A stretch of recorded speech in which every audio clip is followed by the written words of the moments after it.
She danced with the Duke when every young lady in the room was waiting for that moment. No title, no fortune, just a spinster society had long written off. What she didn't know, that Duke had spent 7 years searching every county in England for her, all because of one quiet act of kindness she had already forgotten. Lady Beatrice Ashford had long since made her peace with being invisible. At 34, she had attended enough London balls to know exactly how the evening would unfold. Her mother would spend the first hour scanning the room for titled gentlemen. Her younger sisters, Eleanor and Clara, would flutter their fans and laugh too brightly at every passing comment. And Beatrice would find a quiet corner near a potted fern, accept a glass of lemonade she did not particularly want, and count the hours until the carriage was called. Tonight was no different. The Grand Royal Assembly rooms blazed with candlelight, the chandeliers throwing warm gold across hundreds of faces. The air smelled of hothouse flowers and powder, and the particular kind of desperation that London's spring season produced in equal measure among mothers and daughters alike. Somewhere near the entrance, a small orchestra had begun tuning their instruments, and the first notes of a country dance drifted across the room. Beatrice smoothed the skirt of her lavender silk gown, a dress her mother had chosen with the resigned tone of someone selecting curtain fabric, and settled herself beside a tall window overlooking the street below. She was neither unhappy nor particularly content. She simply was. The season had ceased to hold any promise for her years ago, and she had quietly accepted that truth the way one accepts rain in April. It simply arrives, and there is nothing useful in resenting it. You might at least stand where someone can see you, her mother murmured, appearing at her elbow with the swiftness of a woman who had spent 3 decades perfecting the art of quiet criticism. I am perfectly visible, mother. You are hiding behind a fern, Beatrice. It is a palm. Lady Ashford pursed her lips and swept away toward a cluster of matrons near the refreshment table, already scanning the room for Eleanor, who had far better prospects and considerably less interest in botany. Beatrice watched her go without feeling much of anything. This, too, was familiar. She had long understood her position within the family, not unkindly treated, never truly neglected, but consistently overlooked in the way that second-best china is overlooked. Present, serviceable, not quite what one hoped to display for company. The room filled steadily. Debutantes in white and ivory moved through the crowd like a small fleet of well-pressed ships. Young men with varying degrees of fortune and jaw structure positioned themselves with calculated casualness near the dance floor. The whole machinery of London society hummed and turned as it always did, sorting and pairing and whispering and hoping. Then the doors opened. She did not immediately understand why the room shifted. There was no announcement, no particular fanfare. Only a change in the quality of attention, a gradual turning of heads, a quieting of voices that moved across the assembly like a ripple across still water. The Duke of Blackthorn had arrived. Beatrice had heard the name, of course. Everyone in London had. Duke Alexander Blackthorn had returned from 3 years on the continent to manage his Yorkshire estates, and the fact that he was unmarried, wealthy, and reportedly indifferent to society had only sharpened society's interest in him considerably. He was tall, taller than she had imagined from the gossip, with dark hair and the kind of steady, unhurried manner that suggested a man entirely comfortable refusing to perform for anyone's benefit. Every unmarried woman in the room became, in that instant, acutely aware of her own posture. Beatrice watched with mild curiosity as he moved through the greetings, polite but brief, his expression pleasant without being particularly engaged. Several hostesses materialized from nowhere. Several fathers began steering their daughters into his line of sight with the practiced subtlety of shepherds who imagined themselves invisible. She turned back to the window. She was still watching the street below. A hackney carriage had lost a wheel on the cobblestones, and the horse looked deeply unimpressed, when she became aware that the noise in the room had changed again. Quieter this time. More sudden. She looked up. The Duke of Blackthorn was walking directly toward her. Not toward the cluster of debutantes to her left. Not toward the younger Ashford sisters, who had positioned themselves admirably near the dance floor. Toward her, with the deliberate calm of a man who had already decided something and saw no reason to pretend otherwise. Beatrice turned instinctively to see if someone was standing behind her. There was no one. Only the window and the palm she had been unfairly accused of hiding behind. He stopped in front of her, inclined his head with quiet formality, and spoke. "Lady Beatrice Ashford, I believe. Would you honor me with the first dance?" The silence around them was complete. She could feel it pressing in. Dozens of eyes, dozens of held breaths. The entire room suspended between one heartbeat and the next. Beatrice looked at him carefully. His expression was steady. There was no mistake in his eyes, no confusion, no misdirected politeness. He was looking directly at her, as though she were the only person in the room worth looking at. She had absolutely no idea what to make of it. She stopped, collected herself. "Yes. Thank you, Your Grace." She took his offered hand, and the orchestra began to play. Behind her, she heard her mother make a sound she had never heard before, something between a gasp and a prayer. By morning, all of London knew. Beatrice discovered this not through any single conversation, but through the accumulation of small, telling details that greeted her at the breakfast table. Her mother had been awake since before dawn, evident from the fact that she was already fully dressed and seated with a cup of tea gone cold, staring at the wall with the expression of a woman recalculating every assumption she had ever made. Eleanor had received 3 calling cards before 10 o'clock. Clara had already sent a note to her closest friend, which Beatrice only knew because Clara had sealed it with unusual haste the moment she entered the room. And the letters had begun arriving. Not for Eleanor, not for Clara, for Beatrice. She sat at the breakfast table turning one over in her hands, genuinely uncertain whether to laugh or feel unsettled. It was an invitation to a garden party, from Lady Wentworth, no less. A woman who had looked directly through Beatrice at no fewer than 4 separate occasions over the past 2 seasons without any apparent recognition that she existed. "You will accept, of course," her mother said, in a tone that was not a question. "I had not yet decided." "Beatrice." Her mother set down her teacup with the particular precision of someone exercising great patience. "Lady Wentworth does not extend invitations to people she does not wish to know. Do you understand what that means? It means her opinion of people is determined entirely by who dances with them. It means," her mother continued, as though Beatrice had not spoken, "that everything has changed. And I will not have you treat this carelessly." Beatrice said nothing. She folded the invitation in half and set it beside her plate.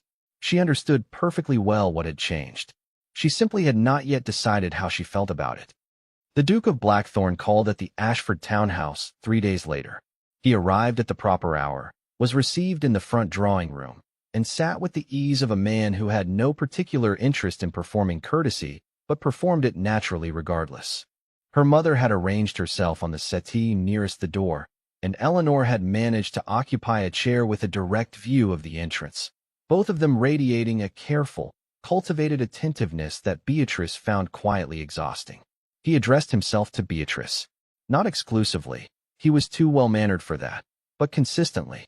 When the conversation turned to books, he asked which she had most recently read. When her mother steered the topic toward the season's upcoming events, he listened politely before turning back to ask Beatrice what she thought of the Elgin Marbles debate, which had apparently been discussed in some publication he had read on the journey from Yorkshire. She answered honestly, which she later wondered about. She had spent so many years softening her opinions in company that the sudden freedom of being directly addressed felt briefly disorienting, like stepping from a dim room into full afternoon light. "You have a precise way of thinking," he said, during a pause in which her mother had turned to speak briefly with Clara. "It is not common." "Blunt, you mean?" The corner of his mouth lifted slightly. "I said what I meant." She studied him for a moment. He did not look away. There was nothing performative in his attention, no calculated charm, no social gloss. He simply looked at her, as though her response was the thing he was most interested in hearing. It made her deeply suspicious. She confided as much to her oldest friend, Mrs. Frances Holt, during a walk through the park 2 days later. Frances was one of the few people Beatrice trusted entirely, largely because Frances had known her since childhood and had developed a complete immunity to pretending things were simpler than they were. "He is a duke," Frances said, as though this explained everything. "Which is precisely the problem. A duke with his standing and his freedom of choice has every eligible woman in England available to him. Young women, beautiful women, Women whose families have been positioning them for exactly this kind of match since they were 16 years old. Beatrice paused beside an ornamental lake, watching two ducks conduct what appeared to be a disagreement of considerable feeling. Why would he spend his time calling on me? Perhaps because you are the most interesting person at any gathering you attend, and most people are simply too busy admiring the furniture to notice. Francis. I mean it sincerely. Francis tucked her hand into Beatrice's arm and steered her gently along the path. You have spent so long believing what your family reflects back at you that you have forgotten it is only one reflection, and not a particularly accurate one. Beatrice did not answer immediately. It was not that she dismissed the observation. It was that she had lived so long inside a certain understanding of herself that dismantling it, even partially, required more energy than a single conversation in a park could provide. I am simply being careful, she said at last. There is a difference between careful and closed, Francis replied. I trust you know which side of that line you are standing on. The rest of London, meanwhile, had formed its opinions with considerably less nuance. At Lady Wentworth's garden party, which Beatrice attended largely to give her mother some peace, she overheard two women discussing her behind an inadequate hedge. The words used were not cruel precisely, but they were not kind. There were suggestions that she must have employed some contrivance, that the Duke was surely being polite and would redirect his attentions shortly, that it was all rather bewildering given that there were so many more suitable candidates available. Beatrice straightened her gloves, accepted a glass of lemonade from a passing footman, and walked in the opposite direction. What struck her was not the unkindness. She had long since grown accustomed to that particular variety of social noise. What struck her was how certain they were, as though a man choosing to speak with her required explanation, as though her receiving genuine attention was inherently a puzzle to be solved rather than a simple fact to be accepted. She was still turning that thought over later in the evening when a note arrived at the townhouse. No elaborate seal, no formal address. Simply her name on the outside, and a brief line within. I intend to call again Thursday, if you are willing to receive me. I find our conversations considerably more worthwhile than most things this season has offered. Blackthorn. She read it twice. Then she folded it carefully and placed it in the small writing desk in her room, beneath a volume of essays she had been reading for the past fortnight. She did not examine too closely why she kept it, but she kept it. Thursday, she decided, she would be at home. Beatrice had always loved Kent in a way she could never quite explain to anyone who had not spent a childhood there. It was not the grandeur of it. Kent had no particular grandeur to speak of, not in the way Yorkshire did, with its vast open skies and dramatic moorland. Kent was quieter than that, gentler. It was apple orchards and chalk paths and the particular green of English fields in early summer that seemed to belong to no other place on earth. It was the sound of the village church bell carrying across still morning air and the smell of the kitchen garden after rain. Ashford Manor sat at the edge of a small valley, neither impressively large nor embarrassingly modest, and Beatrice had always felt more herself within its slightly uneven walls than anywhere else she had ever been. London required a version of her that was perpetually braced. Kent simply required her to exist. She had told no one she was leaving except Francis, and Francis had understood immediately. Go, she had said. Breathe. Decide what you actually think without your mother in the next room deciding it for you. So Beatrice had packed quietly, made her excuses with the practiced efficiency of someone who had been managing family expectations for years, and settled into the carriage with a book and a genuine sense of relief for the first time in weeks. She had been at Ashford Manor for 4 days, and the relief had held. She walked in the mornings, visited the tenants in the afternoons, and spent her evenings reading beside the fire in the small sitting room that had been her father's favorite. The housekeeper, Mrs. Gould, had served the family for 30 years and greeted Beatrice's return with the particular warmth of someone who had watched a child grow up and thought quietly well of how they had turned out. The east garden wall wants repointing, Mrs. Gould mentioned over tea on the second morning, as though Beatrice were already in charge of it. I'll look at it this afternoon, Beatrice said, and did, and spent a pleasant hour discussing the matter with the estate's elderly groundskeeper, who had strong opinions about lime mortar and was grateful to be consulted. This, she thought, was where she made sense. On the 5th morning, She was crossing the lower meadow with a basket of preserves intended for the widow of a former tenant when she heard carriage wheels on the lane that bordered the estate's eastern edge. She did not look up immediately. The lane connected to the main Canterbury Road and saw regular traffic. It was only when the carriage slowed and then stopped, and then she heard her name called from the direction of the gate that she turned. Alexander Blackthorne was standing at the field gate in a traveling coat, his horse tied to the post beside a modest hired carriage, looking rather less like a duke and considerably more like a man who had been on the road since early morning and was genuinely pleased to have arrived somewhere recognizable. Beatrice stood in the middle of the meadow holding a basket of strawberry preserves and stared at him. "You are in Kent," she said, with great precision. "I am," he agreed. "I was traveling to visit an old friend in Canterbury. The road passes directly through this valley," he paused. "I confess I was aware of that when I chose the route." There was something in the honesty of that admission, the complete absence of social performance in it, that made it difficult to maintain the wariness she had arrived in Kent specifically to organize. He was not pretending to have stumbled upon her. He was not constructing a convenient coincidence and expecting her to accept it graciously. He was simply telling her the truth and leaving her to do with it whatever she wished. She shifted the basket to her other arm. "I was taking preserves to Mrs. Hartley," she said. "You may walk with me if you like. It is about half a mile." He fell into step beside her without ceremony. What followed over the next 3 days was nothing that London would have recognized as courtship and everything that Beatrice later thought courtship should probably look like. They walked the kitchen gardens while she explained the drainage problems in the lower beds. They visited 2 tenant cottages where she was received with evident warmth. A young mother with 3 children under 4 years old pressed a bunch of garden herbs into her hands, as though the gesture were entirely natural. And an elderly man recovering from a winter chest illness brightened visibly at her arrival and addressed her by her Christian name with the comfortable familiarity of someone who had known her since she was 8 years old. Alexander walked beside her through all of it and said very little. But she noticed that he was paying attention, not the polished social attention of a man performing interest, but the quieter, more considered attention of someone genuinely absorbing what he was seeing. On the second afternoon, they sat on a low stone wall outside the village church while a light rain moved through the valley, sharing a flask of tea that Mrs. Gould had pressed upon them with the pragmatic foresight of a woman who had been managing English weather for 6 decades.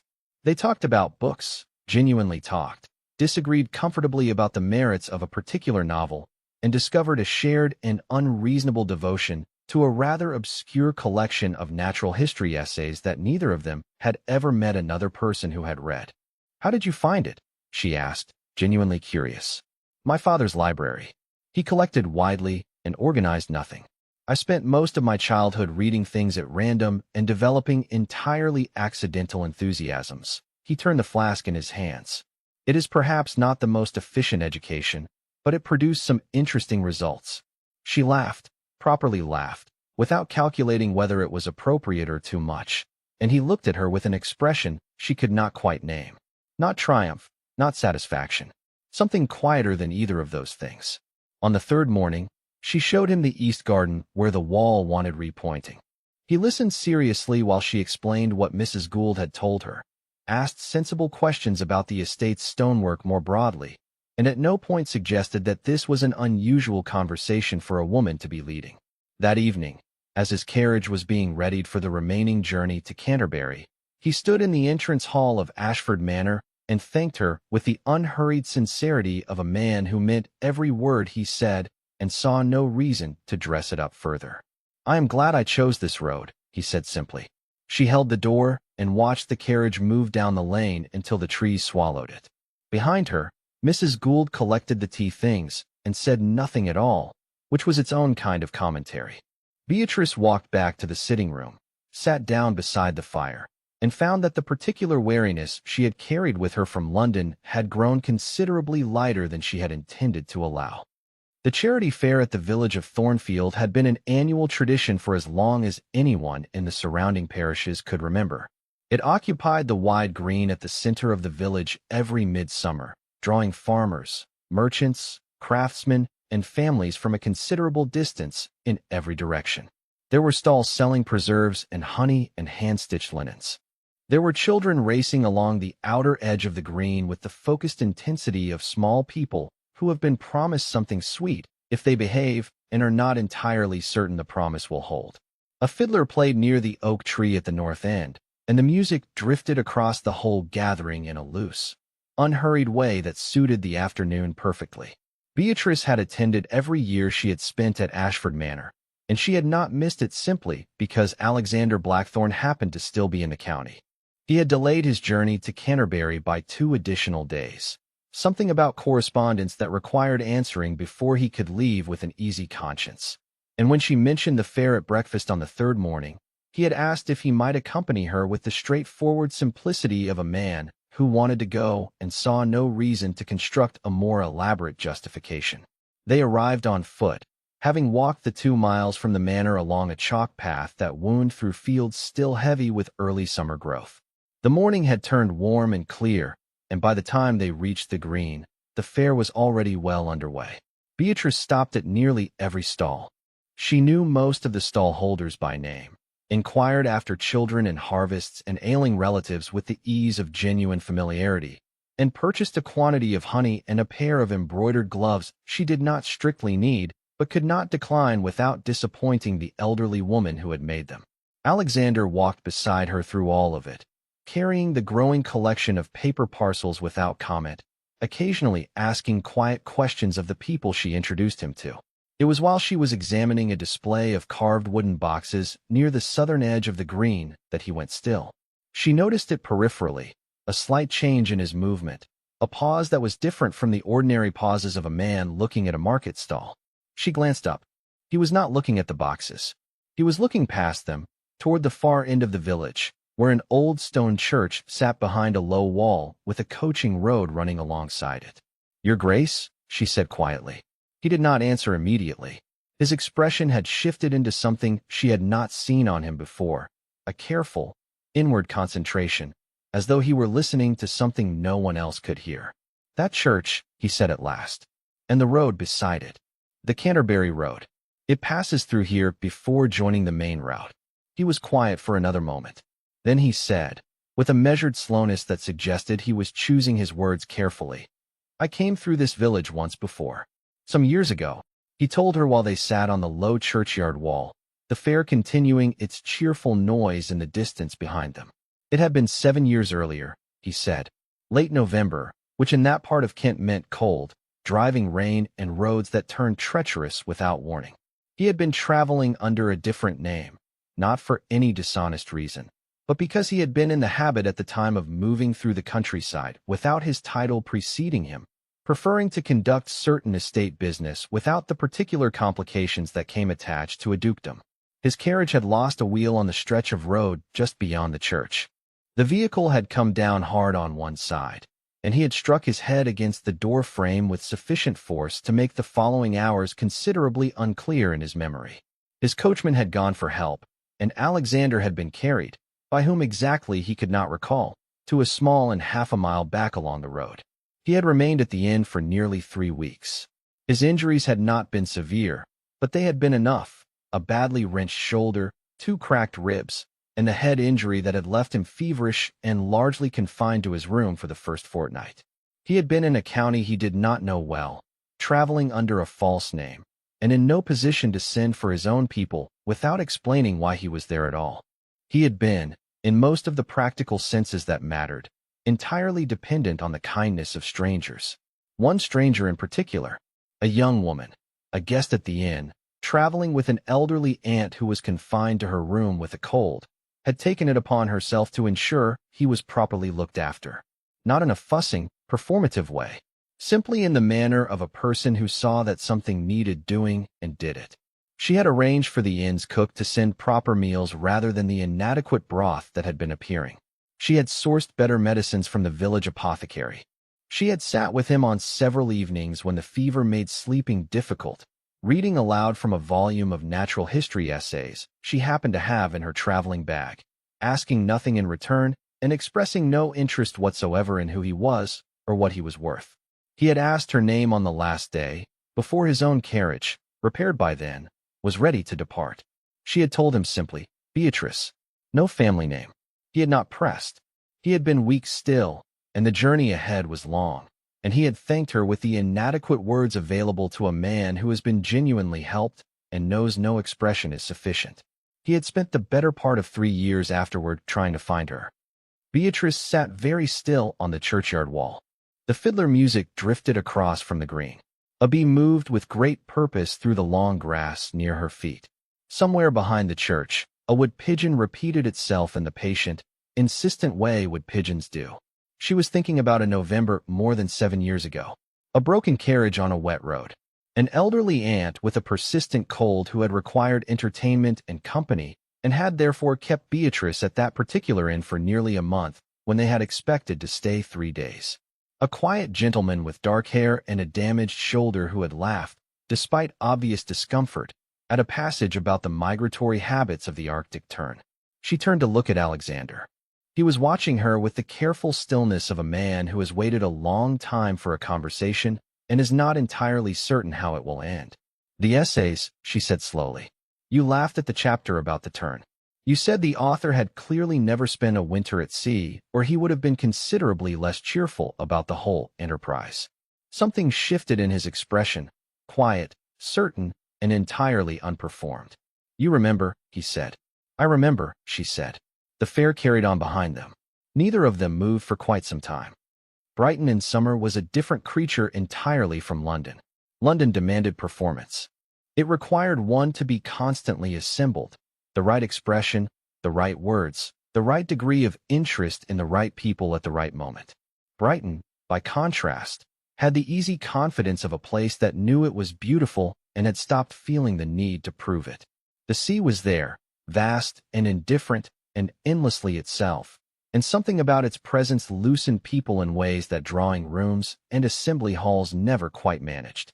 The Ashford family had taken a modest house on one of the quieter terraces, close enough to the promenade to walk there easily, but sufficiently removed from the most fashionable stretch to avoid the constant parade of carriages and calling cards. Beatrice's mother had accepted Alexander's invitation to Brighton with a speed that suggested she had been waiting for precisely this kind of opportunity and had no intention of allowing it to pass through careless delay. Beatrice had packed her own trunk with rather more books than clothes, which her mother had noted and chosen not to address. They had been in Brighton 4 days before Alexander suggested the walk. Not a formal outing with the family assembled and parasols arranged and a clear social purpose attached to it. Simply a walk along the promenade in the late afternoon, when the light came low across the water and the worst of the day's social traffic had retreated toward dinner tables and dressing rooms. Her mother had been occupied with a new acquaintance whose husband had useful connections. Eleanor and Clara had found the lending library and shown no particular inclination to leave it. So it was only Beatrice who walked beside him along the wide stone promenade, the sea moving slowly on their left, the pale terraces of Brighton rising on their right. For a while they said very little. The silence between them had become, somewhere between Kent and now, the comfortable kind, the kind that does not require filling, that simply exists alongside two people without demanding anything of them. It was Alexander who finally spoke. "I want to tell you something properly," he said. "Not in pieces, the way it came out at Thornfield. From the beginning." She glanced at him. His eyes were on the water. "I am listening," she said. He told her everything. Not simply the facts of the accident, those she already had, in their broad outline. He told her what the weeks at the inn had actually been. He had been 26 years old. In the second year of managing an estate, he had inherited 2 young from a father whose death had been both sudden and complicated. He had been traveling to settle a boundary dispute with a neighboring landowner, traveling quietly because he had not wanted the weight of his title making the negotiation more difficult than it needed to be.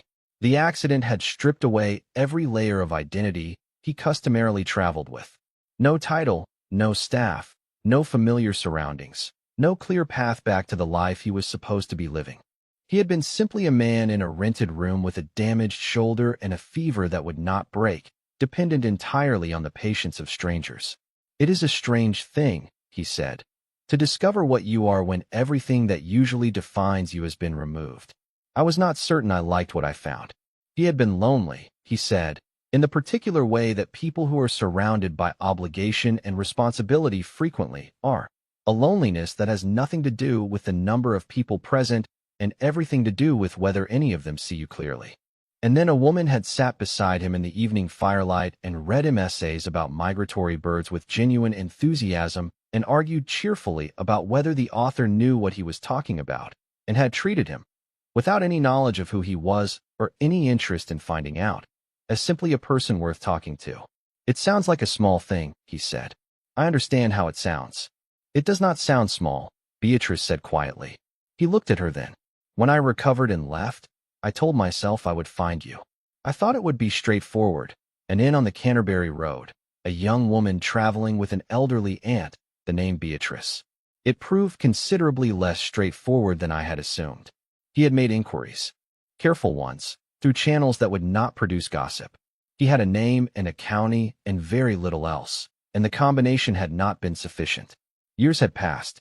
He had told himself, more than once, that it was a foolish pursuit, that the woman probably did not remember the encounter at all, that people are always more transformed by kindness than those who offer it can imagine, that he was attributing significance to something that had been, for her, simply ordinary decency. Then last spring, a mutual acquaintance mentioned a Lady Beatrice Ashford of Kent. Something made me pay attention. I asked to be introduced at the assembly rooms. He paused. I was not certain until you walked toward me across the ballroom. And then I was entirely certain. Beatrice stopped walking. The sea moved beside them, patient and unhurried. She was remembering that November with a clarity that surprised her. She had thought of it occasionally over the years, not with any particular significance attached, simply as one of those small episodes that lodge in the memory for no clear reason. The inn had been warm. Her aunt had recovered slowly and complained continuously. And there had been a quiet gentleman in the room at the end of the corridor who had been more seriously hurt than he let on, and who had received the inn's care with a stoic cheerfulness that she had found, in some indefinable way, admirable. She remembered choosing the essays because they were what she had available. She remembered his laugh at the turn chapter, sudden and genuine, and clearly a surprise to him as much as anyone. She had not thought of it as a significant act. She had thought of it as what you did when someone needed looking after and you happened to be present. I did not know it mattered, she said. That is precisely why it mattered. She looked at him directly, and for the first time since the ball at the assembly rooms, she did not look away trying to find the calculation behind his attention. She looked at him the way she had looked at the quiet gentleman in the firelit room 7 years ago, as simply a person, unremarkable in his complications and entirely real. Something settled in her chest. Not dramatically, not with any of the breathless ceremony that novels tended to assign to such moments. Simply a quiet shifting, like a door that has been stuck for a long time finally opening on an ordinary afternoon. You have been looking for me for 7 years, she said. Yes, because I read you essays about Arctic terns. The corner of his mouth lifted. Among other reasons, he said. She looked back at the sea for a long moment. Then she began walking again, and he fell into step beside her, and the promenade stretched ahead of them in the long golden light of a Brighton evening. She did not say anything else for quite some time, but she no longer felt the need to be suspicious. London in late summer had a particular quality of cruelty that Beatrice had never quite noticed before. Perhaps because she had spent most of her previous summers on the periphery of things, where the social machinery operated at a remove and its sharper edges did not reach her directly. She had always been aware of the gossip, the quiet categorizations, the way society sorted people into useful and decorative and dispensable. She had simply never before been positioned at the center of it. That changed the moment the Ashford carriage re-entered the city. The news had preceded them, as news in London invariably did. Someone had seen them walking together on the Brighton promenade. Someone else had noted the frequency of Alexander's calls at the Ashford townhouse in Kent. By the time Beatrice unpacked her trunk on a Tuesday evening in late August, the story had already been told and retold across enough drawing rooms to have acquired several embellishments that bore only a passing relationship to actual events. The version she heard first came from Frances, who called the following morning with the expression of a woman bringing intelligence from a battlefield. There are 2 dominant theories, Frances said, settling into the chair opposite Beatrice's writing desk with the directness of someone who had decided that softening the information would not serve anyone. The first is that you contrived the whole thing somehow, that you engineered the introduction at the assembly rooms, which is impressive given that you were standing alone by a palm tree when he crossed the room to you. But logic has never particularly constrained this kind of gossip. And the second, that he is being kind, that he feels some obligation toward your family, or that he is amusing himself while his real intentions are directed elsewhere. Frances folded her hands in her lap. Lady Hardcastle has been particularly vocal about this interpretation. She has a niece of 19 who was apparently positioned very strategically at the ball and has not recovered from the oversight. Beatrice received this with a steadiness that surprised even herself. What else? There is a general agreement that the match is unsuitable. The words most frequently employed are, Frances paused with the brief hesitation of a kind person about to say something unkind, surprising and inexplicable, and, from Lady Hardcastle specifically, bewildering. Bewildering, Beatrice repeated. She means it as an insult. I know what she means. The first real test came at a musical evening at the home of Lady Prentice, which Beatrice attended 4 days after returning to London. The evening was elegant in the way that Lady Prentice's events always were. Excellent musicians, acceptable refreshments, and a guest list carefully assembled to produce the maximum possible social friction under the thinnest possible veneer of cultural appreciation. Beatrice arrived with her mother and was almost immediately aware of the shift in the room. Not overt. Nothing so graceless as that. It was subtler. Conversations that quieted a degree too much as she passed. Greetings that were warm enough to be unremarkable, but fractionally shorter than they might have been. 2 women near the pianoforte who looked at her, and then at each other with the particular economy of expression that communicates volumes without a word. She found a seat, accepted a program from a footman, and directed her attention toward the musicians assembling at the far end of the room. Lady Beatrice. She turned. A woman she knew slightly, Mrs. Alderton, whose husband had some connection to the Ashford family through a shared solicitor, had settled beside her with a smile that did not quite reach its intended destination. How pleasant to see you returned from Brighton. You must have had a wonderful time. It was very agreeable, Beatrice said. The sea air suits some people so well. A brief pause, precisely calibrated. I imagine the company was particularly restorative. Beatrice looked at her pleasantly. It was, she said, and returned her attention to the musicians. Mrs. Alderton waited a moment longer, apparently expecting something she did not receive, and then drifted away. There were 2 more exchanges of similar variety before the music began. Each one arrived wrapped in social pleasantry and departed having delivered its small cargo of implication. Beatrice received them all with the same measured courtesy and gave nothing back that could be usefully repeated. It was not that they did not land. She would have been dishonest with herself to pretend otherwise. Each one carried the same essential message, that her position was precarious, that the attention she had received was borrowed rather than earned, that the sensible thing would be to recognize the implausibility of her situation and retreat from it gracefully before she was required to retreat less gracefully. She simply refused to let them see it. Alexander arrived at the musical evening an hour after it began, having come from a prior engagement, and crossed the room to where Beatrice was seated with the same unhurried directness that had silenced the assembly rooms 3 months earlier. He sat beside her. He asked what she had thought of the first movement. She told him honestly. He disagreed, mildly and with clear interest in the disagreement, and they discussed it in low voices while the second piece began. She was aware, without looking, that the room had recalibrated around this moment, that conversations had adjusted, that certain assumptions were being revised in real time. He stayed beside her for the remainder of the evening. At the garden party 4 days later, he sought her out within 10 minutes of arriving and remained in her company for the better part of 2 hours. At the formal dinner the following week, he directed conversation toward her with a consistency that was impossible to misread. He was not performing a demonstration for society's benefit. She understood him well enough by now to recognize that he would have found that kind of performance faintly absurd. He simply wanted to be where she was, and he saw no useful reason to pretend otherwise. Society watched. Society recalculated. And the louder objections began, gradually, to lose their confidence. What surprised Beatrice was not how she weathered the external pressure. She had expected that to be difficult, and it was, and she managed it. What surprised her was the internal shift that accompanied it. There was an evening, returning home from a particularly trying dinner at which she had been seated beside a woman who had delivered a continuous series of observations designed to make her feel fortunate to be tolerated, when she sat in the carriage and examined her own reflection in the dark window glass. She had spent most of her adult life absorbing other people's measurements of her, accepting them with the quiet resignation of someone who assumes that the people doing the measuring must know something she does not. It had not felt like defeat at the time. It had simply felt like accuracy.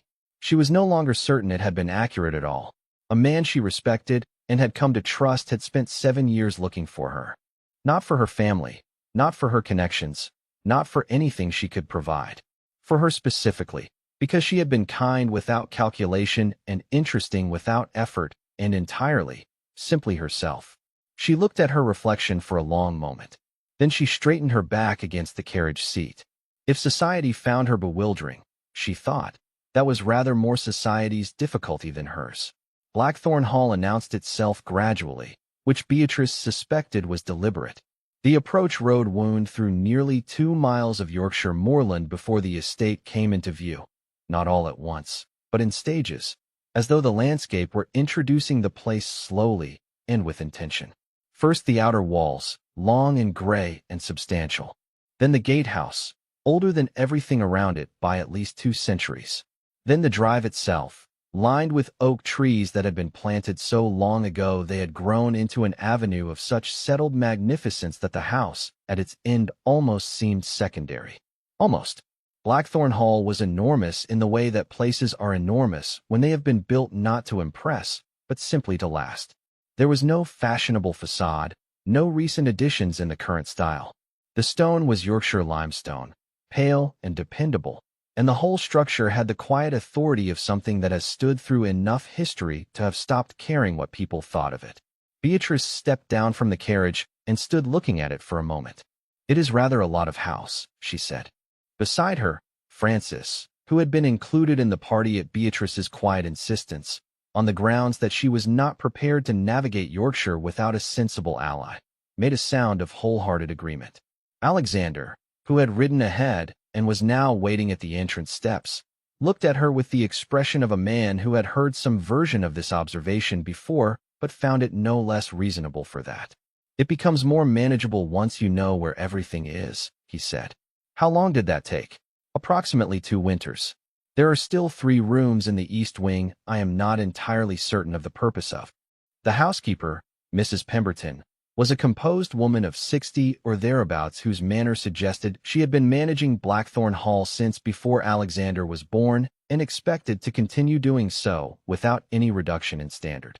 She welcomed the party with efficient warmth, distributed rooms with the authority of a general deploying troops, and had tea arranged in the south drawing room before anyone had finished removing their traveling cloaks. Over the following days, Beatrice began to understand the particular weight that accompanied a house like this. It was not simply the size of it, though the size was considerable.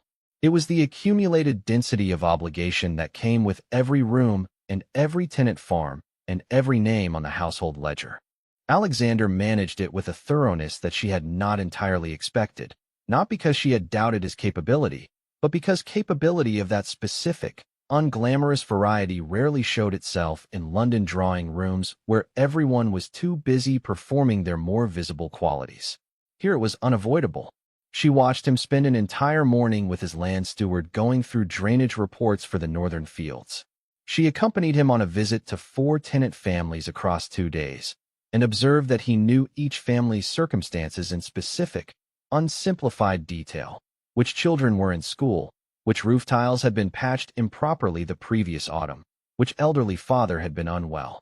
He did not treat this knowledge as performance. He simply had it, the way a person has knowledge about things that genuinely matter to them. The tenants, for their part, received him without the particular stiffness that often accompanied the presence of a titled landlord. An older woman named Mrs. Crail, whose husband had farmed the same land for 40 years, offered him seed cake with the comfortable directness of someone offering it to a neighbor, and told him in considerable detail about the problem with the field drainage in terms that assumed he would understand and respond practically, which he did. Beatrice found she could not look away from it. It was on the third afternoon, while Frances occupied herself in the library and the rest of the party had gone walking, that Mrs. Pemberton offered to show Beatrice the portrait gallery. The gallery ran along the eastern side of the house, long and cool, and lit by tall north-facing windows. Generations of blackthorns looked down from the walls with varying degrees of severity, the earlier ones in armor and elaborate ruffs, the later ones in the more restrained fashions of the past century. Alexander's father occupied a prominent frame near the center, a broad-shouldered man with his son's coloring and an expression that suggested he had found most things in life mildly insufficient. Near the far end of the gallery, on a writing table that seemed to have migrated there from some other room and never been sent back, there was a wooden box. Mrs. Pemberton opened it without particular ceremony. Inside were letters, a considerable number of them, folded and refolded with the slight wear of documents that have been handled often. His Grace began these inquiries some 6 or 7 years ago, Mrs. Pemberton said, in the tone of someone reporting a fact they consider self-evident. He asked me to keep the correspondence together. I believe he wanted to be able to find it easily. Beatrice looked at the letters without touching them. She could read enough from the visible portions, in names, county names, dates. A reply from a magistrate in Canterbury who regretted he could not assist. A letter to an innkeeper in the village near Thornfield whose response had been courteous but unhelpful. A note in Alexander's own hand that listed, in careful column, every piece of information he had gathered and every avenue that had not produced a result. 7 years of careful, methodical, entirely private searching. She stood at the writing table for a long time after Mrs. Pemberton quietly withdrew. That evening, after dinner, the party dispersed in the comfortable way of people who have spent several days together and no longer feel the need to maintain continuous collective performance. Frances had found a volume she was committed to finishing. The other guests retreated to the billiard room. Beatrice found Alexander in the small study off the main hall, going through correspondence with the focused efficiency of a man clearing a desk before the morning. She stood in the doorway. "I saw the letters," she said. He set down the paper in his hand and looked at her. "Mrs. Pemberton mentioned she might show you the gallery," he said. "I did not tell her not to. You could have." "Yes." She crossed the room and sat in the chair across from his desk, not with any particular ceremony, simply because standing in doorways was not a comfortable way to have a real conversation. "You never told anyone," she said. "Not as a story, not as something to be explained or excused. You simply kept looking. It did not seem like the kind of thing that required an audience." She was quiet for a moment. "I have spent a great deal of this year trying to find the reasonable explanation," she said. "The one that makes your attention make sense in a way that does not require me to simply believe it." He waited. "I have run out of reasonable explanations," she said. Something shifted in his expression, careful and steady and entirely real. "I know," he said simply. Outside, the Yorkshire wind moved across the moors with its particular, indifferent authority. Inside the small study, in the warm light of a single lamp, something that had been tentative for a long time became, quietly and without ceremony, certain. The rose garden at Blackthorn Hall was at its finest in early autumn. Beatrice had noticed it on her first morning, a walled enclosure on the south side of the house, accessible through an iron gate that required a particular sideways lift of the latch to open properly. The roses had passed their midsummer peak, but had not yet surrendered to the season. They were doing what roses do in September, which is to offer a quieter, more considered version of their earlier extravagance, fewer blooms, deeper colors, and a fragrance that the cooler air seemed to concentrate and hold. She had taken to walking there in the mornings before the rest of the house was fully assembled for the day. It required nothing of her. It simply existed, and she could exist within it without having to be anything in particular. It was on one of these mornings, for days into the second week of the visit, that Alexander found her there. She heard the gate, that distinctive sideways lift, and turned. He was dressed for the morning simply, without the formality he wore in company, and he looked, she thought, more like the man she had first encountered in a Kent meadow carrying a basket of strawberry preserves than the Duke of Blackthorn, whose name had silenced the London ballroom. He did not approach immediately. He stood just inside the gate, as though giving her the choice of the morning's terms. "You have learned the latch," she said. "Mrs. Pemberton told me. She said you had been coming here each morning, and that the latch was the only obstacle worth mentioning." Beatrice looked at the rose nearest her, a deep red one, fully open, with the particular shameless confidence of a flower that knows it has very little time left and intends to use it fully. "Walk with me," she said. They walked the length of the garden twice before he spoke. "I have been thinking about how to say this properly," he said, "and I have concluded that there is no version of it that does not sound either insufficient or excessive. So I am going to say it plainly and trust that you will receive it in the spirit it is intended." She stopped walking. He turned to face her. The morning light was low and clear, the kind that shows everything without softening it, and he stood in it without any apparent wish to be seen as anything other than exactly what he was. "I would like you to be my wife," he said. "Not because you are suitable, or because the season requires it, or because anyone has suggested it would be sensible. Because you are the person I most want to talk to. Because you see the world with a clarity and a kindness that I have not found elsewhere. Because 7 years ago in a small inn in Kent you sat beside a man you had no reason to help and helped him anyway, and in doing so showed me something about what a person could be that I had not seen demonstrated so simply before." He paused. "And because every conversation I have had with you since has confirmed what I suspected then." The garden was very quiet. A robin had settled on the wall to their left and was conducting a thorough examination of the moss between the stones. Beatrice looked at him for a long moment. "I need a few days," she said. He nodded, without hesitation and without any alteration in his expression that suggested disappointment or pressure. Simply acceptance. "Of course," he said. She spent the first day alone. Not entirely. The house continued around her. The visit continued. Meals were taken and conversations were had. But inwardly, she was alone with it in a way she had not permitted herself to be with anything for a long time. She walked the moors in the afternoon, which Francis had agreed to and then wisely declined to join, and she thought with the particular honesty that open landscapes seemed to invite. She had expected, when she examined her feelings carefully, to find uncertainty. What she found instead was something more complicated, not doubt about Alexander, but a long-standing habit of doubt about herself that had become so familiar it had almost passed for accuracy. She had been told, in ways both direct and indirect, for most of her adult life, that she was not quite what was wanted. Not young enough, not decorative enough, not sufficiently willing to make herself smaller so that others could feel larger. Her family had not been deliberately unkind. She understood that. They had simply never thought to look closely enough to see what was actually there. And she had, over time, begun to look through their eyes. That was the thing she needed to sit with.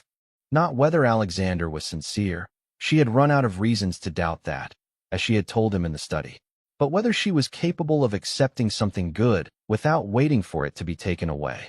Whether she could step forward into a life that exceeded what she had been told to expect and stand in it without flinching. On the second day, she visited old Mrs. Crail. She was not entirely certain why, except that Mrs. Crail was the sort of woman whose company clarified things. She had the directness of someone who had lived long enough to consider pretense a waste of excellent time. They sat in the low-beamed kitchen with tea and seed cake, and Beatrice did not explain why she had come. She simply came, and Mrs. Crail received her with the easy warmth of a woman who understood that some visits do not require explanation. It was only as Beatrice was leaving, pulling on her gloves in the narrow doorway, that Mrs. Crail spoke with the particular casualness of someone delivering the important thing last. "His Grace has been a good landlord," she said. "But he has been a lonely man. A good man who is lonely is a particular kind of sad." She looked at Beatrice steadily. "You are not a woman who should be making yourself smaller to fit other people's expectations. You never were." Beatrice stood in the doorway for a moment. "How did you know what I was thinking about?" Mrs. Crail smiled. "I didn't. I only know what I see." On the third morning, she went to the rose garden. She did not send for Alexander or arrange a meeting.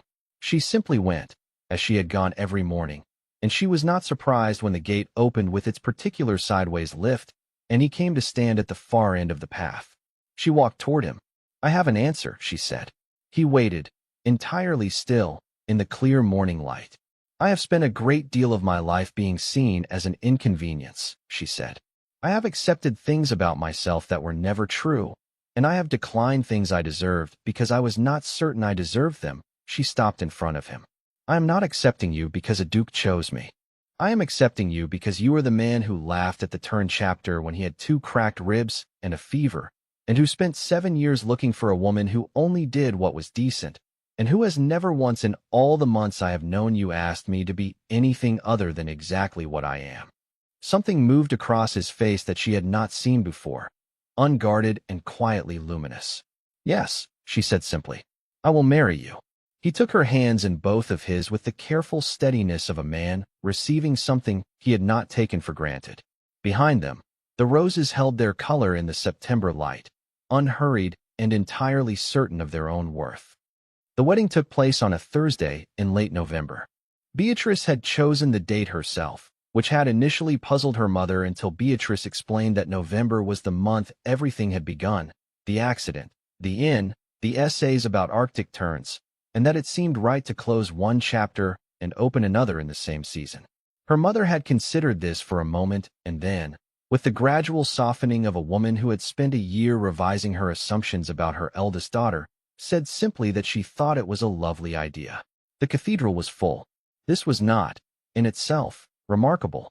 A ducal wedding in London attracted attention the way summer attracted flies, inevitably and in considerable quantity. What was remarkable was the quality of the silence when Beatrice walked down the aisle. She had expected the whispers. She had half prepared herself for the particular variety of social observation that dresses itself as admiration while meaning something considerably less generous. What she had not prepared for was the stillness. The genuine, unperformed stillness of a room full of people who had come expecting spectacle and found themselves, without quite knowing how it had happened, moved. She wore deep ivory silk, not the white of a debutante, because she was not a debutante and had no interest in pretending otherwise, with her mother's garnets at her throat and her hair dressed simply. She carried no elaborate arrangement of flowers, only a small bunch of late roses from the Blackthorn Hall garden that Mrs. Pemberton had sent down by coach the previous day with a note that said only, "These seemed right." Alexander stood at the altar in the composed, unhurried way he stood everywhere, and when she reached him and he looked at her, the expression on his face was the same one she had seen in the rose garden on that September morning, unguarded and entirely certain. The ceremony was sincere. That was the word Francis used afterward, and it was accurate. It did not perform joy. It simply contained it. Lady Harcastle, seated 3 rows back with her 19-year-old niece beside her, said nothing of consequence during the ceremony. She said rather a lot on the carriage ride home, but as this was heard only by her niece and the carriage upholstery, it had no particular effect on anything.